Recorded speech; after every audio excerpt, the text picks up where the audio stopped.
Assalamualaikum warahmatullahi ta'ala wabarakatuh. Salam guru penggerak, tergerak, bergerak, dan menggerakkan. Salam dan bahagia Bapak Ibu guru hebat dimanapun berada. Semoga dalam keadaan sehat. Perkenalkan, nama saya Hendri Irwanda, calon guru penggerak rekognisi Angkatan 10 Kabupaten Serdang Bedagai. Pada kesempatan kali ini, saya ingin membagikan video praktik baik yang semuanya akan terangkum dalam kegiatan, yaitu video aksi nyata modul 1.4 budaya positif.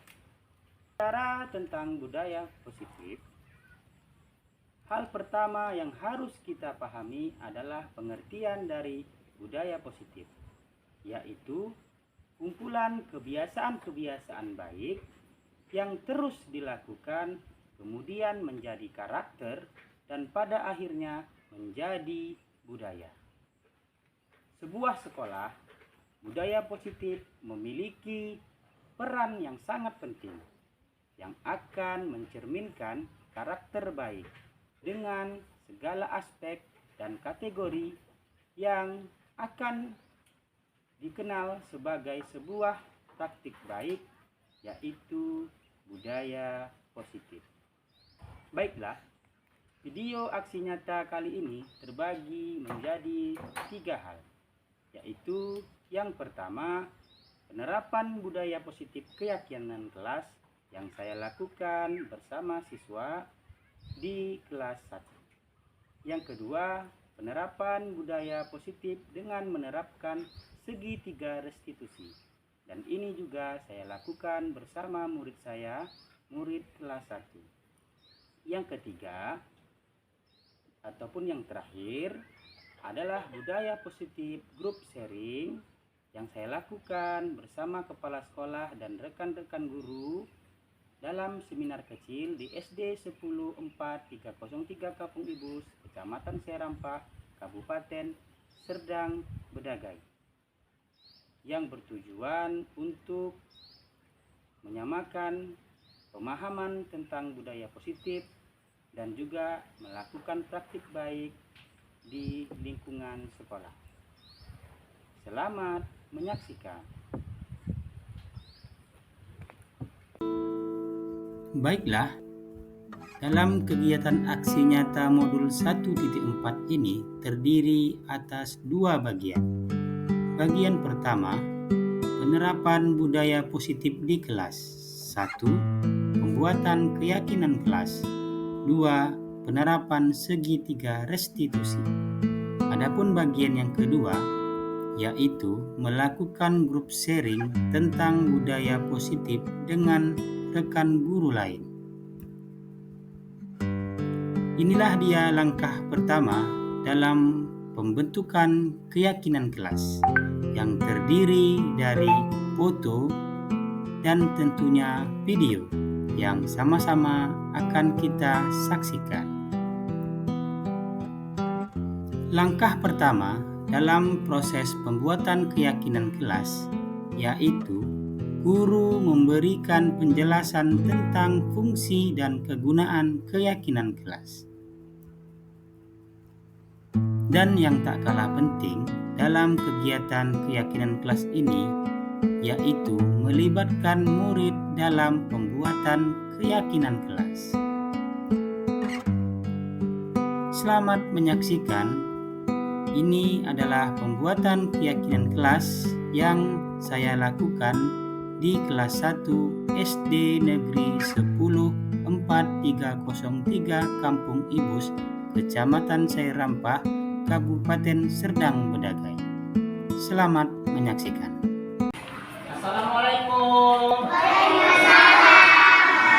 Apa kabarnya hari ini? Alhamdulillah. Luar biasa. Iya. Sudah sarapan tadi pagi? Makan apa?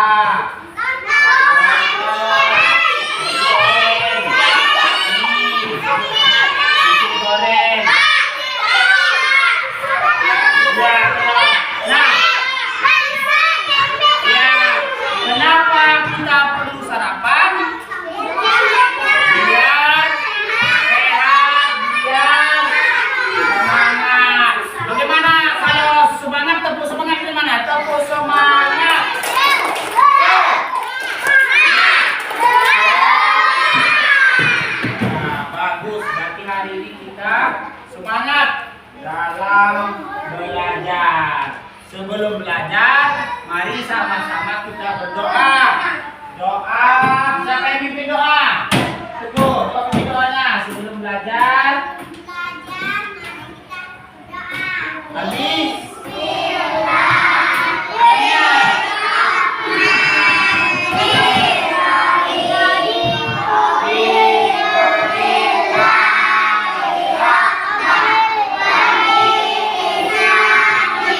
ice breaking dulu sebentar.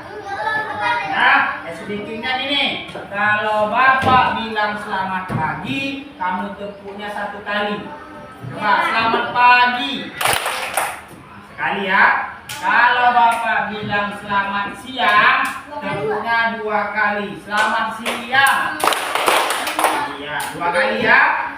Kalau Bapak bilang selamat malam, tepuknya tidak kena. 1, 2, 3. Nah, itu kena, nggak boleh.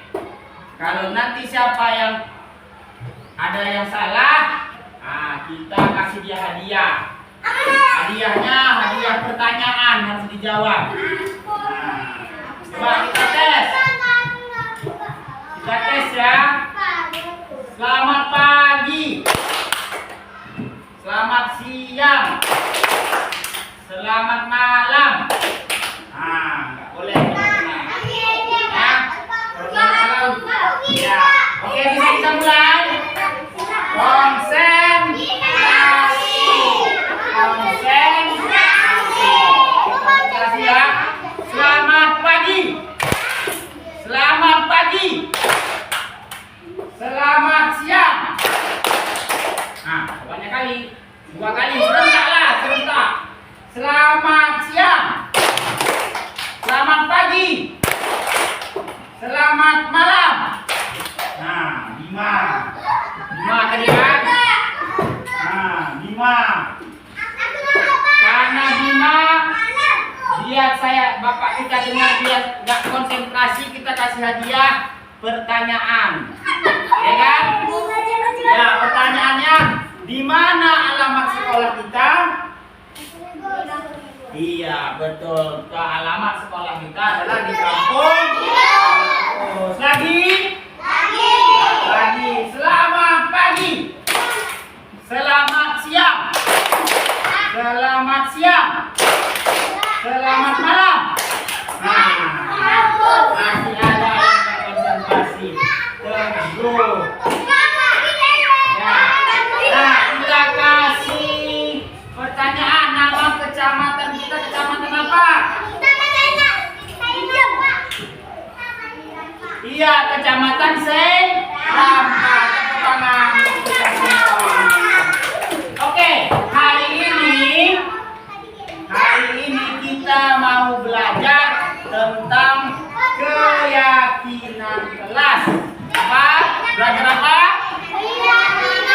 Nah, belajar tentang keyakinan kelas. Coba sama-sama. Keyakinan kelas. Oke, coba siapa yang tahu apa arti keyakinan kelas? Keyakinan kelas. Apa? Apa Aurel? Apa Bima? Iya, benar. Tepuk tangan untuk Kinara. Menghargai siapa? Orang tua. Siapa lagi yang dihargai? Guru. Ya, teman. Ya. Siapa lagi? Ayo. Ya, apa lagi arti keyakinan kelas? Siapa tahu?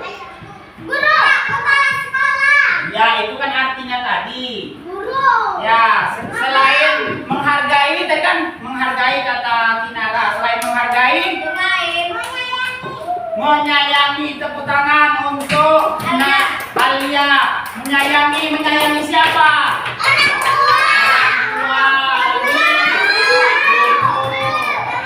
Teman, ya sama, berarti menghargai dan menyayangi itu sama. Iya. Nah, Bapak tuliskan di papan tulis ya nggak usah keyakinan kelas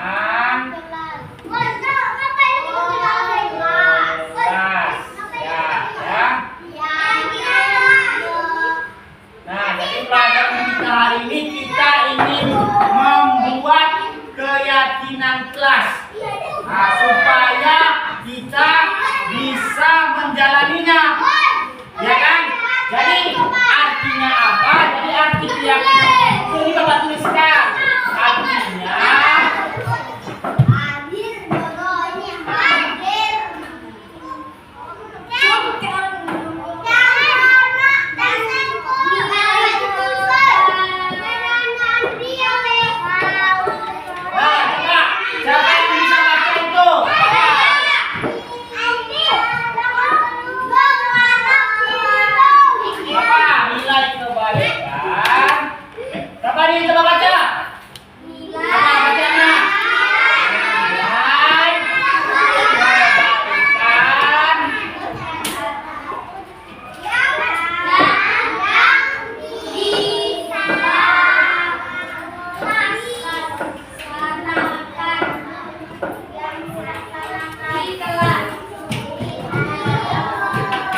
perilaku, keyakinan kelas yang mau kita buat ini artinya adalah nilai kebaikan. Kalau kebaikan itu bagaimana?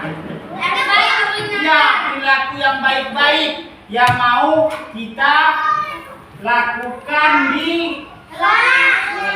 Tadi udah dikasih tahu contohnya sama Kinara sama Alia. Katanya menyayangi, baik nggak menyayangi?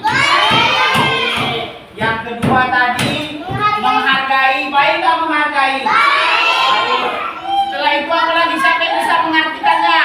Ayo, selain menyayangi, terus selain itu apa lagi? Apa lagi? Yo, siapa yang bisa?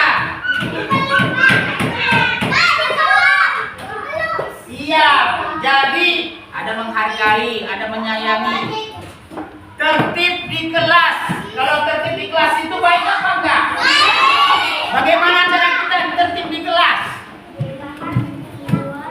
Ya, duduknya rapi. Terus tidak boleh. Ya, nggak boleh keluar dari bangkunya, nggak boleh ribut. Hah? Ya. Terus apalagi contohnya? Apalagi contoh kebaikan yang dilaksanakan di kelas? Ayo. Iya betul. Tepuk tangan Bu Habib. Apa dikuat? Membaca doa. Tadi kita lakukan kan? Ya, baca doa sebelum belajar. Baik apa enggak? Baik. Baca doa mau masuk kelas, mau pulang, baca doa itu hal yang baik apa enggak? Baik. Iya. Mau lihat Teguh katanya. Kata Teguh dulu. Kata Teguh katanya hadir tepat waktu ke sekolah, nggak boleh terlambat. Itu baik apa enggak? Baik. Ya, jam berapa kita masuk? Jam 7:25. Berarti kita hadir kalau tepat waktunya jam berapa? Jam 7:10 boleh, jam 7:15 boleh. Yang penting jam 7 sebelum jam 7:25. Habib tadi bilang katanya hal yang baik dilakukan di kelas pas jam istirahat. Habib tidak boleh. Iya, tidak boleh main di kelas. Kalau istirahat berarti mainnya di mana? Di luar. Berarti kalau udah sepakat ya main-mainnya tidak boleh di dalam kelas. Oke, jadi udah tahu, udah paham? Kalau sudah paham, sekarang kita ingin membuat keyakinan kelas kita. Menurut kamu maunya apa? Kalau udah nanti kita buat, menurutmu itu apa? Berarti harus diapakan? Dilaksanakan. Karena ini adalah keyakinan kelas kita, kesepakatan kelas kita. Jadi ini ada bapak, ada kertas. Kertas apa namanya ini siapa tahu? Ya, dia kayak origami tapi kecil, namanya sticky note. Apa namanya? Ya, jadi kamu boleh tuliskan keyakinan kelas menurutmu yang baik-baik di kelas ini apa? Boleh kamu tuliskan di kertas ini. Oke? Duduk yang rapi, bapak kasih kertasnya. Ya, duduk ya. Ini tulis. Ya, apa menurutmu nanti kita tempelkan di depan. Ya, tulislah kayak yang abang bilang tadi. Main-main di luar kelas, contoh. Udah itu belajar, berdoa sebelum belajar. Bapak, batasnya taruh bukan sini, Pak. Hah? Ya, ini bapak kasih. Iya, sabar, bapak kasih semua. Pegang. Ini terbang.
untuk kita laksanakan.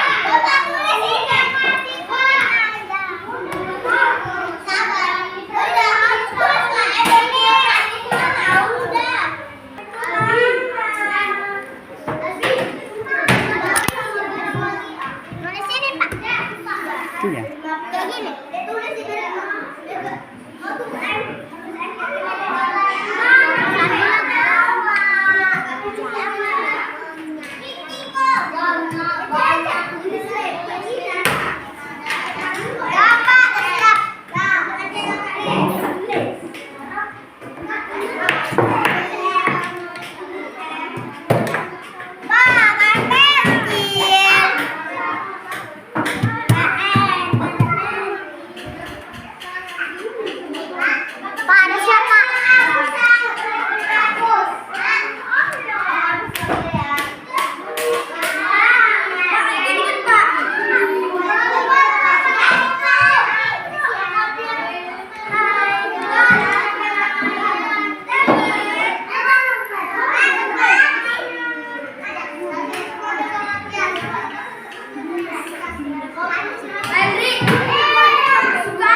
Satu aja. Ada guys. Sudah siap. Ada guys. Mana? Boleh Pak. Ini apa? Mana punya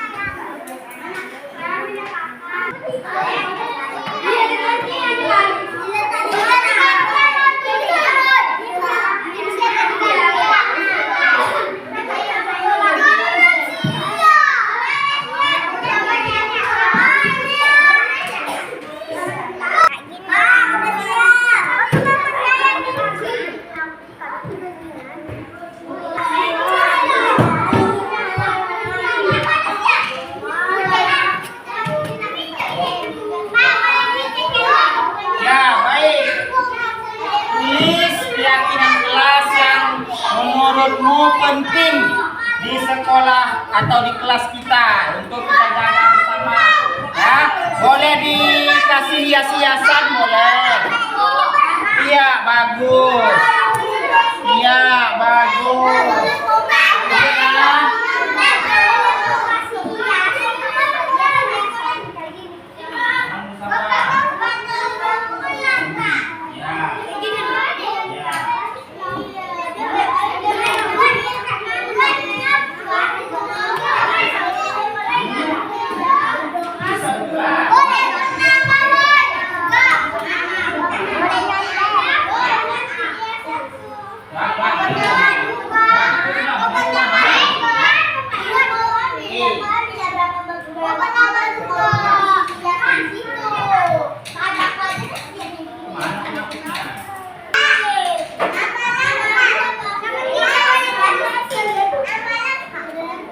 Nama lengkap boleh, nama pendek juga boleh.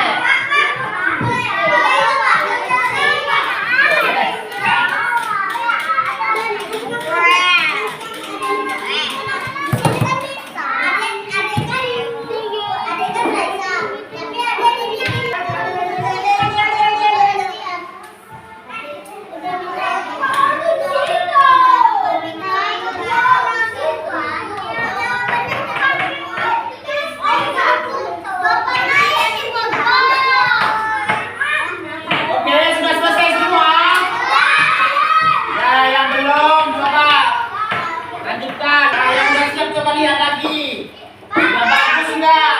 Kita lihat di kelasnya.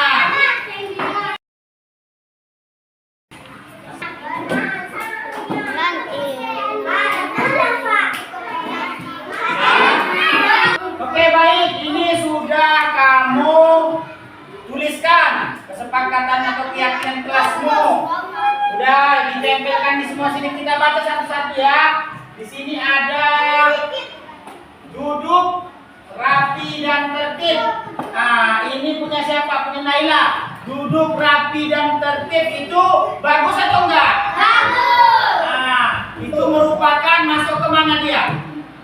Kalau dia duduk rapi tertib, ya masuk ke ketertiban disiplin, ya kan?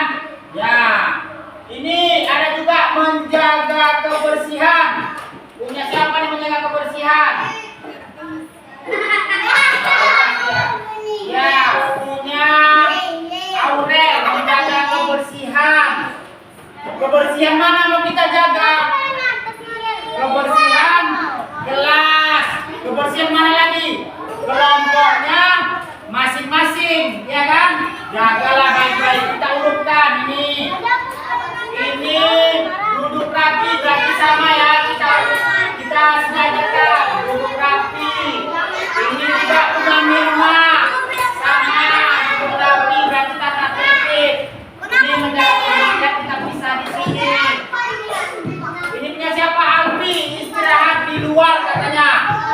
Berarti nggak boleh kita jam istirahat di dalam kelas. Ini kita pisahkan ya tersendiri. Berarti ini istirahat ya. Terus ada di sini hadir tepat waktu. Ya, ini bagus. Hadir tepat waktu. Jadi nah, nggak boleh kita terlambat kalau hadir tepat waktu. Punya azuan, hadir tepat waktu. Ya, terus di sini yang punya kinara tadi menghargai orang lain. Inilah dia, ya. Di sini. Tadi data tertib ini juga kita satukan di sini. Deswi menyayangi. Tadi juga menghargai orang lain, menyayangi, masuk kemari. Berdoa. Berdoa yang lain ya. Di sini. Ya, kita satu-satukan.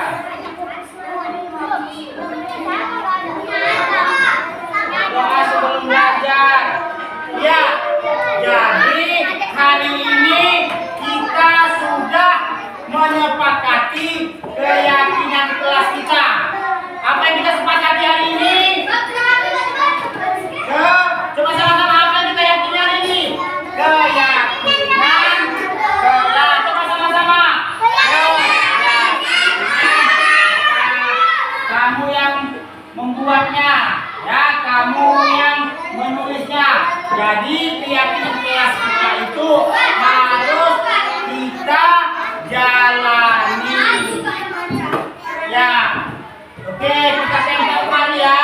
Yang pertama, hadir tepat waktu. Yang kedua, menghargai orang lain. Yang ketiga, duduk rapi. Ya. Yang keempat,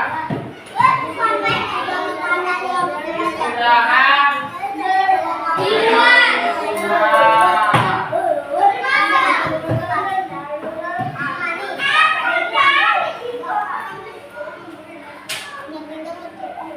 Terus menjaga kebersihan. Menjaga kebersihan. Terus apa lagi? Berdoa ya sebelum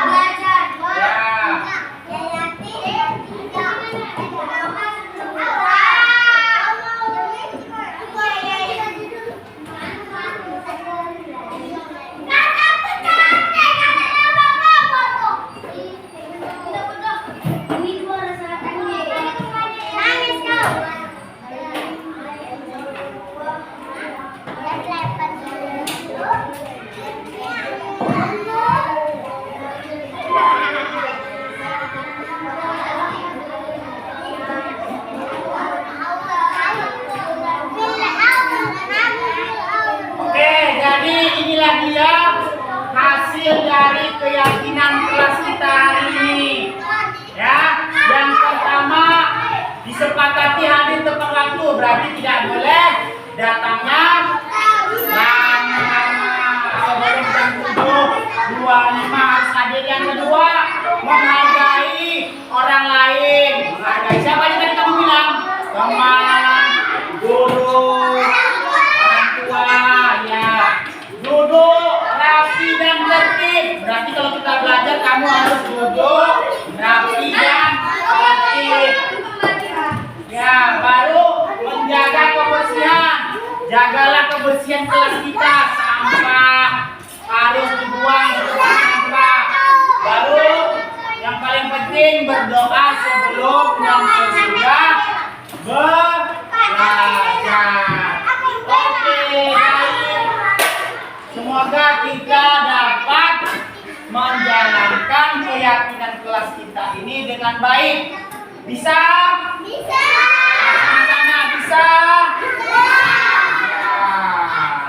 Kalau bisa, mari kita lakukan.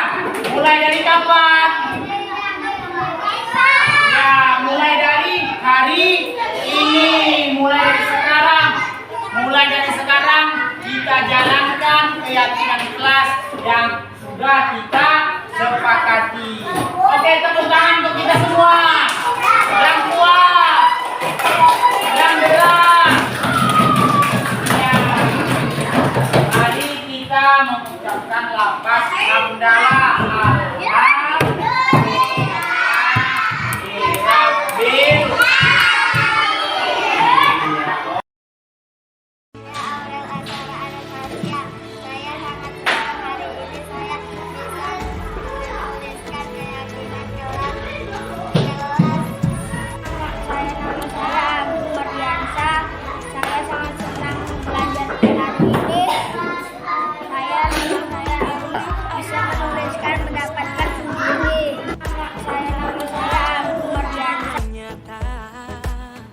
Baiklah, melalui penerapan keyakinan kelas yang telah saya lakukan secara berdiskusi bersama siswa, maka terbentuklah keyakinan kelas di kelas saya, yaitu kelas 1. Adapun keyakinan kelas yang telah disepakati bersama, yaitu yang pertama, tolong menolong, yang kedua, hargai orang lain, yang ketiga, tertib, yang keempat, disiplin, yang kelima, menjaga kebersihan, yang keenam, tanggung jawab, yang terakhir, menjaga keamanan.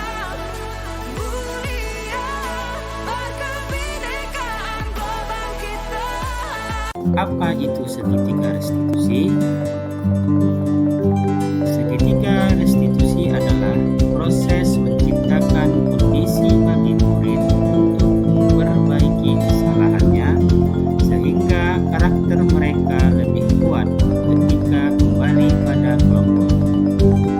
Terlihat dari bentuk segitiga bahwa penampaknya adalah: satu, menstabilkan identitas; kedua, validasi tindakan yang salah; ketiga, menanyakan keyakinan. Menstabilkan identitas, memiliki langkah berdasarkan prinsip membuat kesalahan adalah bagian dari proses belajar. Kedua, menggeser identitas gagal ke identitas sukses. Langkah yang kedua yaitu validasi tindakan yang salah. Di sini langkahnya adalah berdasarkan prinsip setiap perilaku supaya memenuhi suatu kebutuhan tertentu. Guru akan bergeser dari pemikiran stimulus respon menjadi proaktif. Mengenali dan mengakui kebutuhan murid akan memperbaiki kebutuhan pada murid. Yang ketiga, menanyakan keyakinan. Langkahnya adalah murid akan diberikan pertanyaan-pertanyaan bermakna untuk memunculkan motivasi secara intrinsik, mampu mengaitkan keyakinannya dengan tindakan yang sama. Kali ini saya akan menampilkan praktik segitiga restitusi bersama murid saya, murid kelas 1. Selamat menyaksikan. Kasus 1. Siswa tidak menghargai dan memperhatikan saat guru menjelaskan pelajaran. Di dalam kegiatan segitiga restitusi ini terlihat 3 langkah yang diambil oleh guru. Yang pertama, stabilkan identitas. Terlihat dari Aurel tahu tidak membuat kesalahan sesuatu yang wajar. Semua orang termasuk Bapak juga pernah melakukan kesalahan. Tapi di sini Bapak bukan mencari siapa yang salah. Bapak memanggil kamu ke ruang ini untuk membantu mengatasi masalah. Langkah yang kedua yaitu validasi tindakan yang salah. Lihat, sekarang coba Aurel ceritakan alasan mengapa Aurel membawa mainan ke sekolah dan memainkannya pada saat belajar. Siswa menjawab, sebenarnya saya membawa mainan ke sekolah karena baru dibelikan orang tua, dan saya belum puas dalam memainkannya sehingga membawa hari ini ke sekolah. Wah, berarti alasan kamu membawa mainan ke sekolah karena baru dibelikan orang tuamu. Belum puas dan penasaran karena belum mahir dalam memainkannya. Siswa menjawab, iya benar Bu. Adapun langkah yang ketiga yaitu menanyakan keyakinan. Lihat dari ucapan guru, memang bermain itu asik ya Aurel, apalagi mainan baru. Menurutmu, apakah hal tersebut baik dilakukan pada saat proses pembelajaran? Dan keyakinan kelas mana yang telah kamu langgar, Nak? Siswa menjawab, tidak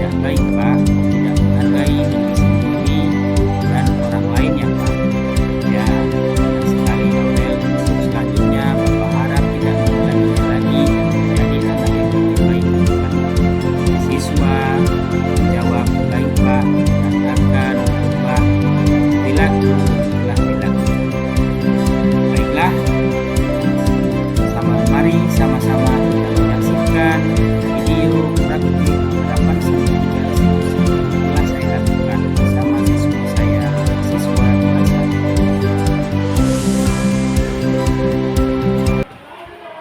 Waalaikumsalam Kak Aurel. Selamat siang Kak Aurel. Bagaimana kabar kamu hari ini nak? Aurel, apakah kamu tahu kenapa Bapak memanggil kamu ke ruangan ini dan mengatakan dengan teman-temanmu? Ya, tidak ya. Tadi ketika belajar seni budaya, apa yang Kak Aurel lakukan?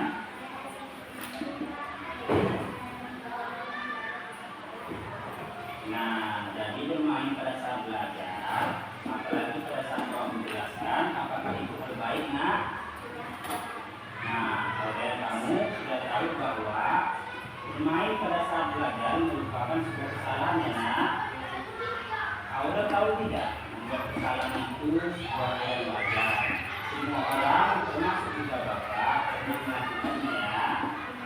Nah, tetapi di sini Bapak akan mencari kesalahan. Bapak memanggilmu ke ruangan ini untuk mencari solusi masalah yang Aurel lakukan. Sekarang coba Aurel ceritakan, mengapa Aurel membawa mainan hari ini ke sekolah?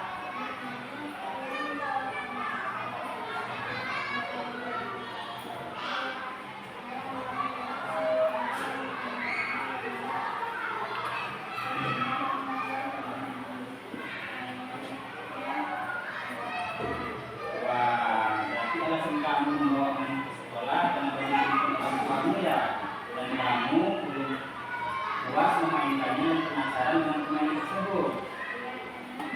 Ya, memang bermain itu asik Aurel, apalagi permainan baru.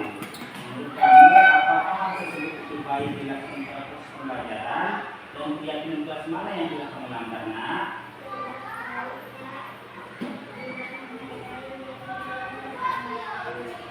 Ya, benar sekali. Untuk selanjutnya, Bapak harap tidak mengulanginya lagi ya nak, dan menjadi anak yang lebih baik ke depannya ya. Nah, bagaimana cara kamu melakukannya nak? Wah, bagus sekali. Selain itu,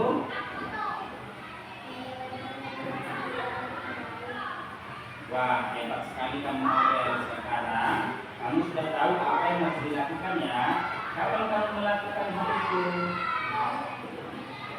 Baik, mulai hari ini Aurel melakukan hal itu ya. Baik Aurel, terima kasih sudah berbagi cerita hari ini kepada Bapak. Sekarang kamu boleh pulang ya nak. Waalaikumsalam.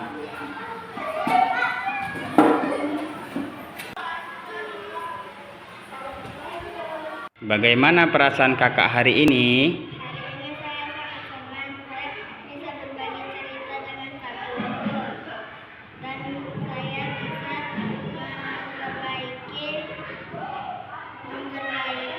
kesalahan saya. Terima kasih Kak Guru. Bagaimana perasaan kakak hari ini?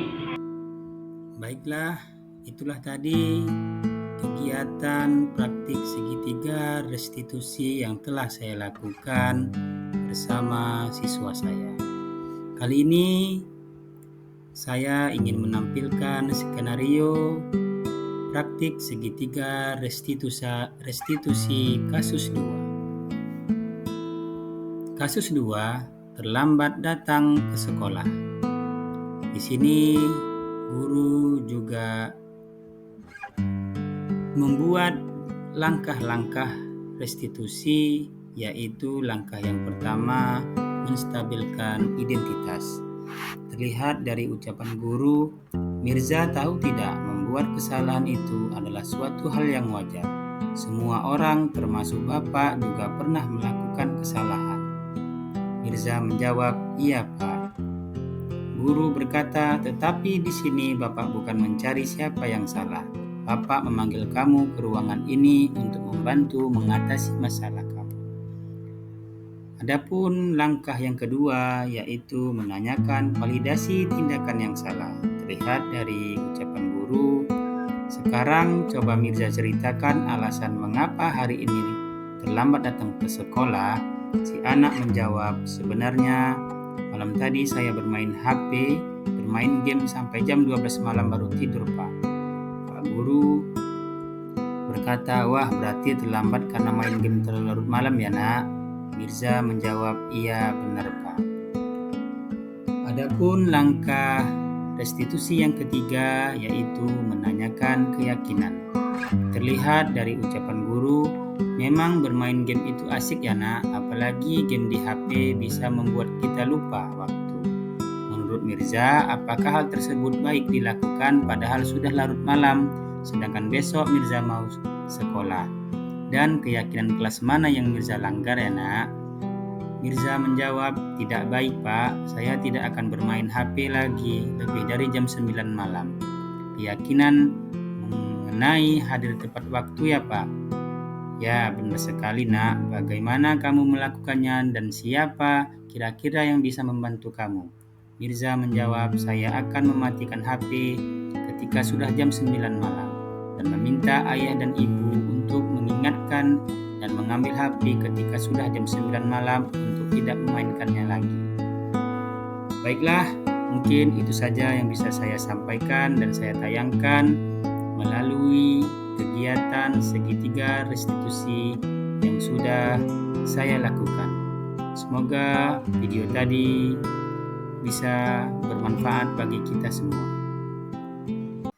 Baiklah, adapun kegiatan aksi nyata yang terakhir yang saya lakukan yaitu grup sharing budaya positif.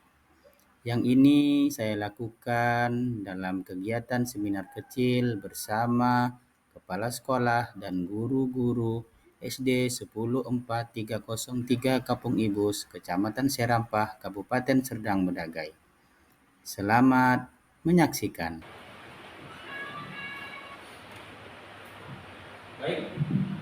Baik Bapak Ibu, kita mulai ya.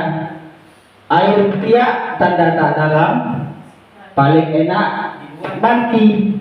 Bapak dan Ibu jawablah salam supaya berkah kegiatan hari ini. Assalamualaikum warahmatullahi taala wabarakatuh. Waalaikumsalam warahmatullahi wabarakatuh. Ya, selamat siang Bapak Ibu semua. Hari ini sehat? Alhamdulillah sehat. Mengajarnya bagaimana Bapak Ibu lancar? Lancar dan sukses. Alhamdulillah.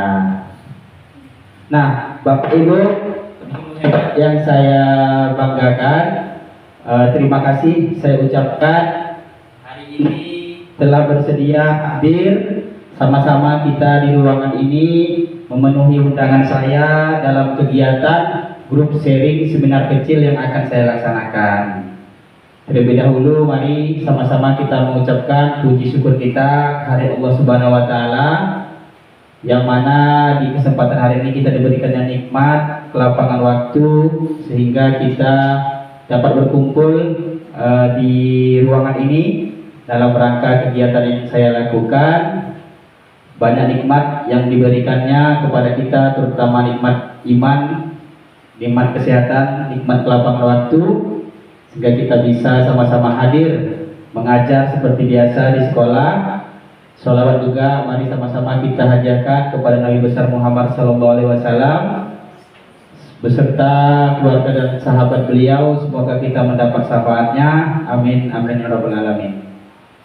Yang saya hormati Bapak Kepala Sekolah, yang saya banggakan tentunya Bapak Ibu hebat semuanya, rekan-rekan sejawat, rekan-rekan seperjuangan, tentunya di SD kita yang kita cintai ini, SD 1040303 Kampung Ibus, Kecamatan Serampah, Kabupaten Serdang Bedagai. Baik Bapak Ibu, di layar sudah ada tampilan about me, berarti tentang saya, begitu ya. Saya ingin membacakan, pastinya kalau biodata saya, kalau nama pastinya sudah kenal semua karena kita rekan-rekan seperjuangan di sini. Nama saya Hendri Irwanda, unit kerjanya pastinya di SD 104.303 Kampung Ibus, Dusun 9, Kecamatan Serapah, Kabupaten Serdang Bedagai. Pendidikan terakhir S1 PGSD Universitas Negeri Medan. Dan insya Allah ada rezeki diizinkan oleh Allah Subhanahu Wa Taala, saya ingin merubah satunya menjadi 2. Amin ya Rabbal Alamin. Baik,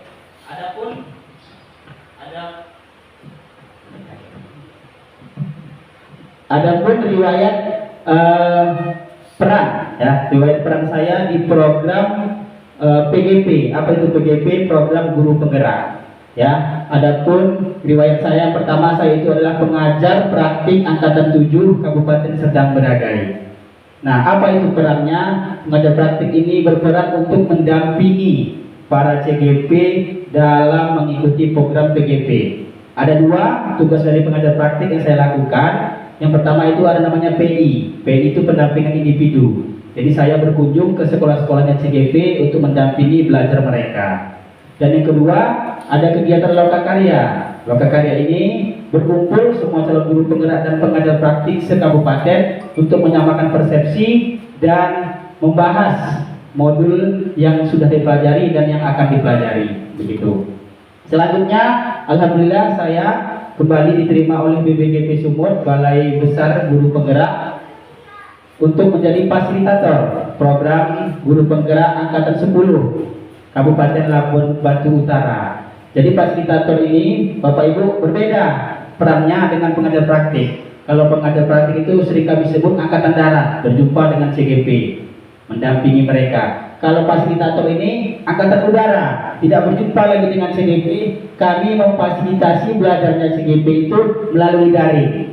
Ya, membahas modul-modul yang ada di program PGP itu melalui daring, tatap maya, di Meet, Zoom gitu. Jadi tidak jumpa lagi sama CGP-nya gitu. Alhamdulillah program ini sudah berjalan semenjak pertengahan bulan Maret, tanggal 15 kemarin sudah berjalan program ini, dan sampai sekarang sudah lagi berjalan program Guru Penggerak Angkatan 10 yang insya Allahnya mungkin akan selesai di bulan Oktober 2024, akan selesai program PGP Angkatan 10. Saya dipercayai memegang CGP Labuan Batu Utara. Dan yang terakhir, CGP rekognisi Angkatan 10 Kabupaten Serdang Bedagai. Loh, kok ada rekognisinya Pak? Ya, rekognisi itu kenapa? Karena saya belum jadi guru penggerak, begitu.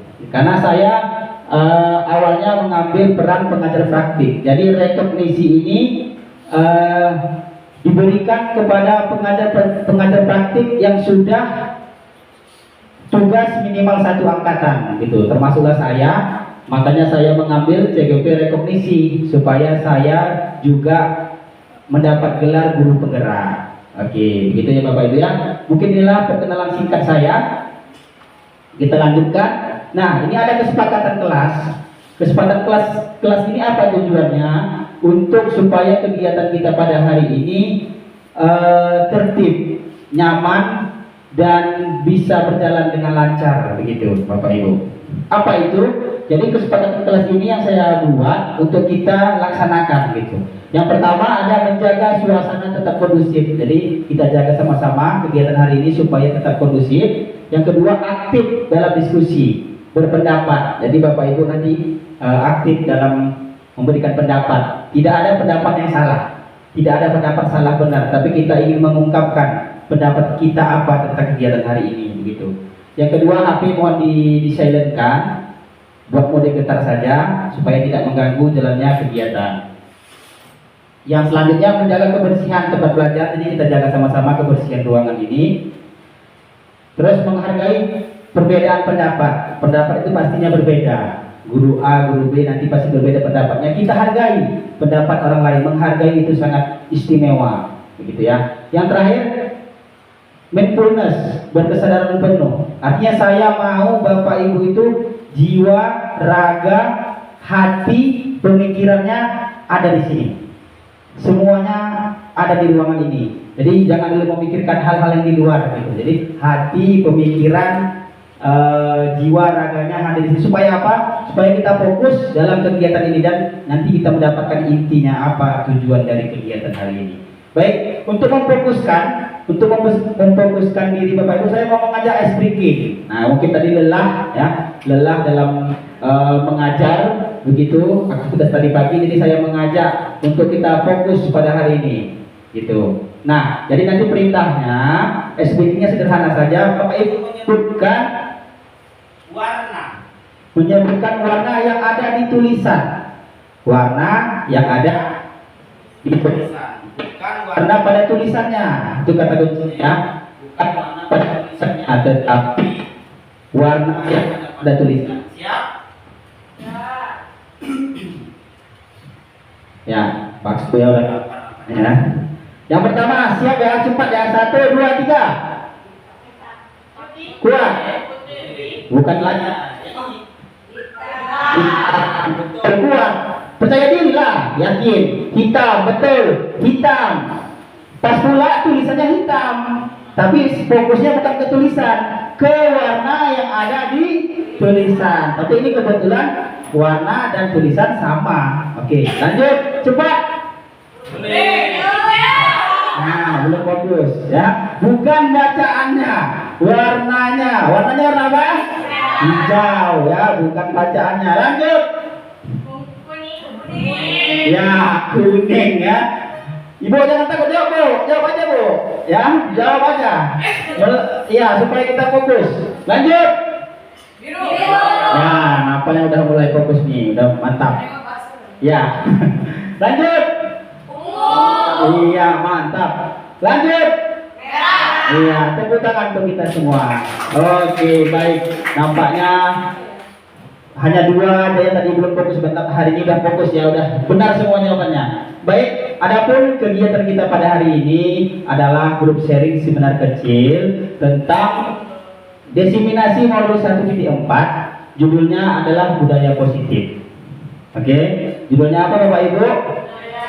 Ya, budaya positif. Apa itu budaya positif? Budaya positif itu adalah kebiasaan baik yang terus dilakukan kemudian menjadi karakter, pada akhirnya akan menjadi budaya. Oke, itu adalah pengertian dari budaya positif. Apakah sekolah itu penting untuk melakukan budaya positif? Ya, pastinya penting ya. Jadi sebuah sekolah itu merupakan hal yang penting dalam menjalankan budaya positif.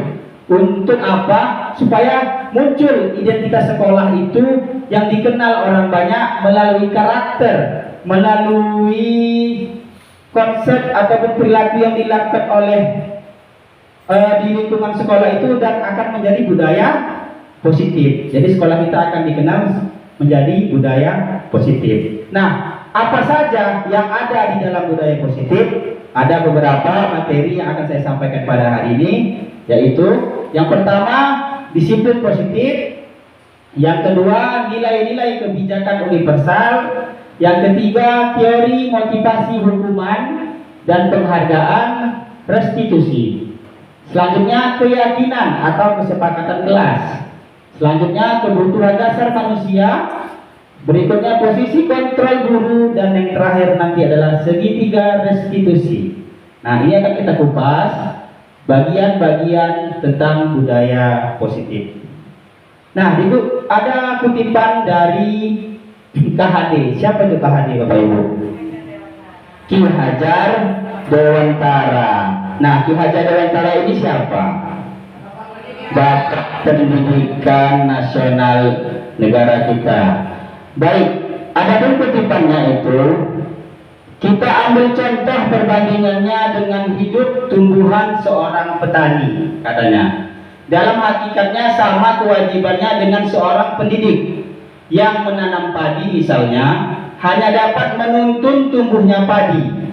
Ia dapat memberikan kondisi tanah, memelihara tanaman padi, memberi pupuk dan air, membasmi ulat-ulat atau jamur yang mengganggu hidup tanaman padi dan lain sebagainya. Jadi perumpamaan kita itu sama-sama seperti seorang petani. Kenapa bisa gitu? Nah, di sini kalau petani itu adalah menuntun tumbuhnya padi. Kalau kita menuntun siswa kita, Bagaimana cara kita menuntunnya? Kita menuntun siswa kita itu untuk menemukan kesenangan mereka, kesenangan belajarnya, gaya belajar mereka yang akan kita kembangkan, ya kan? Di dalam tanaman padi pasti memperbaiki kondisi tanah untuk memelihara padi memberikan pupuk. Kalau kita bagaimana? Pastinya karakter atau sifat tingkah laku siswa ini pasti berbeda kan? Yang kita temui di kelas pasti berbeda. Ada yang aktif, ada yang proaktif, ada yang pemalu. Nah, disitulah tugas kita memupuk. Nah, dalam artinya di sini tugas kita menuntun untuk mengembangkan gaya belajar peserta didik kita, begitu. Nah, di sini ada video, Bapak Ibu, kita sama-sama menyaksikan video. Nanti boleh Bapak Ibu berpendapat setelah melihat video ini, bisa merangkum apa isi videonya atau berpendapat dari pengalaman Bapak Ibu menjadi guru, gitu. Oke, baik, Bapak Ibu selamat menyaksikan video yang akan ditayangkan.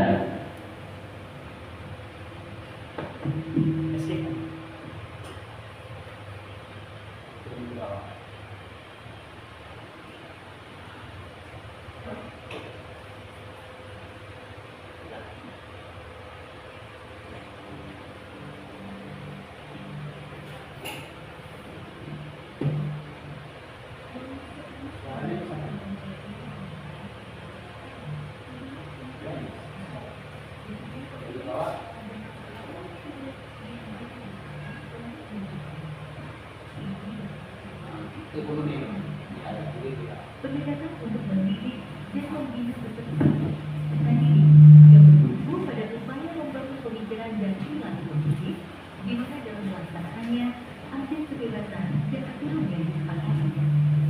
Saat berdialog dengan para pendidik, hampir semuanya punya kesamaan, pernah mengalami kelompok sekolah, tidak mengerjakan PR, bolos, berkelanti, dan berperilaku tidak tepat lainnya. Akibatnya, mereka mendapat hukuman seperti membersihkan ruang kelas, lari keliling lapangan, dipukul, dicuri telinganya, dipermalukan, dan lain sebagainya. Pengalaman tersebut kemudian tanpa disadari diterapkan kembali pada anak didiknya. Kemudian, hal ini akan terus berulang diwariskan dari generasi ke generasi. Hukuman pada umumnya menyebabkan rasa sakit secara fisik, emosional, atau bahkan keduanya. Istilah corporal punishment meliputi hukuman fisik dan non-fisik yang bertujuan menyakiti atau menimbulkan rasa tidak nyaman. Contoh hukuman fisik memukul, menampar, dan menendang. Sedangkan hukuman non-fisik diantaranya meremehkan, menghina, atau mengancam. Apakah setiap perilaku anak yang tidak tepat harus selalu direspon dengan hukuman? Disinilah pentingnya bagi kita memahami tahap perkembangan anak agar dapat merespon perilaku mereka dengan tepat. Setiap anak memiliki kecepatan pertumbuhan yang berbeda-beda. Sangat penting bagi pendidik untuk memahami dengan baik konsep tumbuh kembang anak agar dapat memegangnya sebagai prinsip dasar proses pendidik. Anak usia balita biasanya senang berlarian, sementara anak usia sekolah dasar cenderung lebih mempercayai guru dan teman-temannya. Kemudian anak SMP yang ada di masa pubertas sedang mencoba hal baru dan sedang mengembangkan identitasnya. Apa yang dilihat dan didengar secara terus-menerus akan menjadi keyakinan bagi mereka dan sekaligus membentuk ekspresi serta perilakunya. Lalu, bagaimana mengatasi konflik ketika perilaku anak tidak sesuai dengan harapan orang dewasa? Konsekuensi logis di dalam disiplin positiflah jawabannya. Konsekuensi logis adalah konsep paling dasar dalam logika. Dalam pendidikan, konsekuensi logis fokus pada solusi. Anak akan diajari mentaati aturan atas dasar kesadaran dan tanggung jawab. Anak juga mendapat penjelasan mengenai konsekuensi tindakan dan empati. Ada 2 syarat kondisi dan 4 prinsip dalam penerapan konsekuensi logis. 2 syarat kondisinya yaitu membangun koneksi sebelum mengoreksi perilaku dan selalu bertanya, bukan menasehati. Kemudian 4 prinsipnya adalah 1. Beralasan. 2. Berkaitan. 3. Menghargai. 4. Membantu. Dengan arahan konsekuensi logis ini, pendidik tetap harus secara konsisten memberi dukungan yang positif kepada peserta didik. Merasakan pujian dan cinta dari orang lain seperti guru, orang tua, dan teman-teman membuat anak terdorong untuk berperilaku baik dan positif. Kalimat seperti, "Saya telah melihat kerja kerasmu. Saya percaya bahwa kamu dapat melakukan yang lebih baik ke depannya." Semangat seperti itu tentu akan sangat berarti bagi mereka. Beberapa hal yang perlu diperhatikan saat memberikan dorongan positif diantaranya, mata dan nada suara kita sangat penting dalam menyampaikan pesan. Hindari membandingkan anak, fokuslah pada kekuatan dan perilaku positif mereka. Dan ajaklah anak untuk melihat kesalahan sebagai salah satu proses belajar. Beberapa prinsip dasar dapat digunakan dalam pelaksanaan disiplin positif sehari-hari. Di antaranya yaitu, pastikan kita selalu mendengarkan sebelum memberikan pendapat atau keputusan. Bedakan antara perilaku dengan kepribadian anak. Kembangkan rasa saling menghargai. Jangan sungkan memberikan dorongan atau pujian. Dan pastinya, gunakan konsekuensi logis dalam mengatasi perilaku anak. Semua upaya yang kita lakukan bertujuan untuk membuat lingkungan berkembang dan belajar yang inklusif, aman, dan nyaman bagi anak. Situasi kondusif diharapkan dapat mendorong mereka mencapai prestasi yang setinggi-tingginya.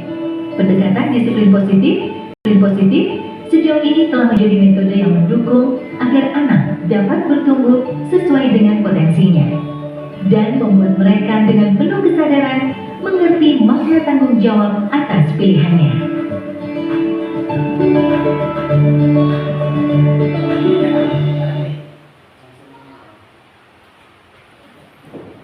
Oke, baik Bapak Ibu, tadi kita sudah sama-sama menyaksikan sebuah video yang kita saksikan bersama tentang perilaku kita kepada anak.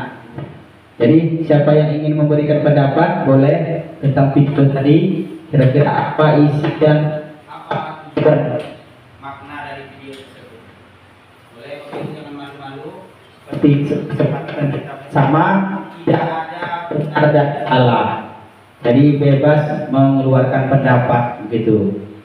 Ada ibu yang mau memberikan pendapatnya? Ayo Bapak Ibu, apa yang bisa diambil makna dari video tersebut? Ada? Apanya masih malu-malu nih? Hah? Oke, baik ya. Jadi video tadi kan banyak contoh-contoh perilaku yang kita lakukan kepada anak. Tadi di situ ada contohnya anak-anak membuat kesalahan, begitu kan? Pastinya murid kita juga seperti itu, anak kita di rumah juga seperti itu. Kalau dari video tersebut, apa tadi yang dilakukannya? Menghukum, begitu. Jadi itu adalah tindakan yang tidak baik.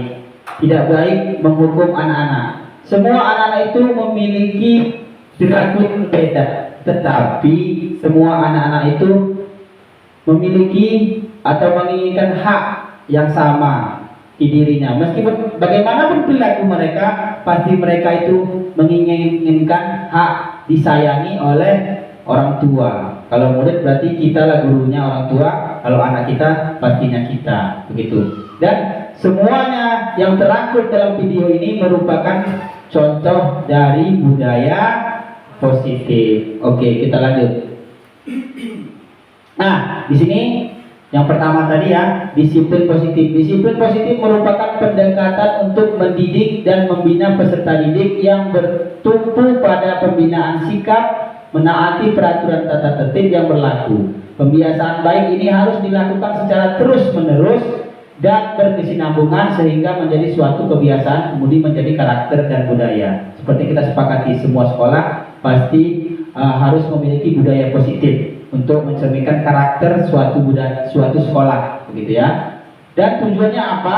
Tujuannya adalah menanamkan motivasi pada murid-murid kita, yaitu menjadi orang yang mereka inginkan dan menghargai diri sendiri dengan nilai-nilai yang merupakan yang mereka percaya. Jadi tujuan kita adalah supaya murid-murid itu menginginkan mereka dihargai, begitu. Jadi semua murid itu pengennya dihargai, bagaimanapun tingkah laku mereka, gitu ya. Dan materi selanjutnya tadi adalah nilai-nilai kebijakan universal.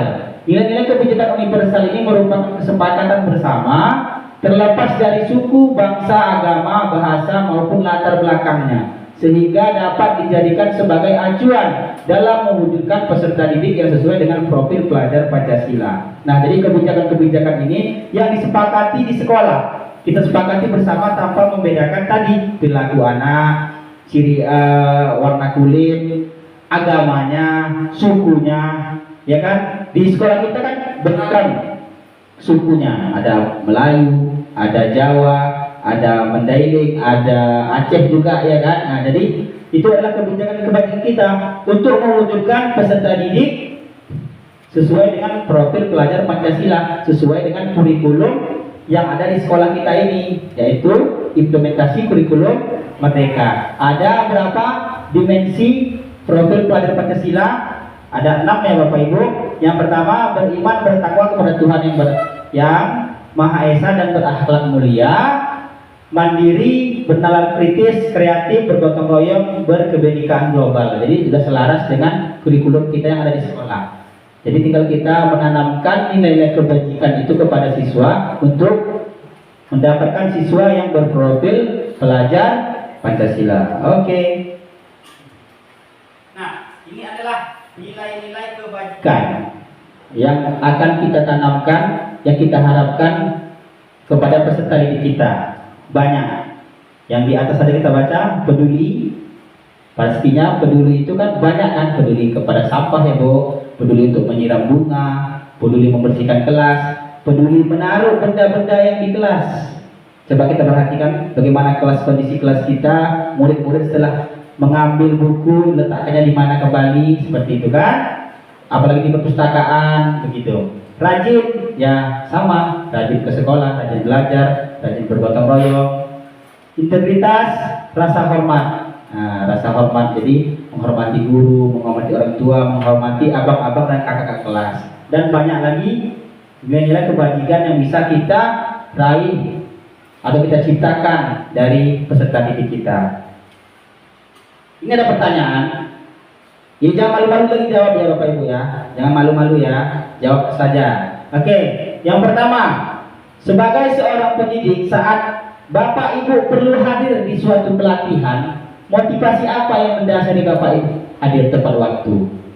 Yang pertama, apakah Bapak Ibu itu hadir takut ditegur oleh panitia, takut ditegur pengawas, takut ditegur sama atasan?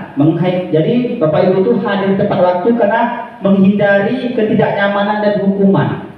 Makanya Ibu Bapak datang cepat-cepat, begitu. Yang kedua, apakah Bapak Ibu itu hadir tepat waktu itu ingin dipuji, mendapatkan penghargaan sebagai guru berprestasi, begitu. Jadi apakah Bapak Ibu itu hadir karena ingin mendapatkan imbalan atau penghargaan dari orang lain, begitu.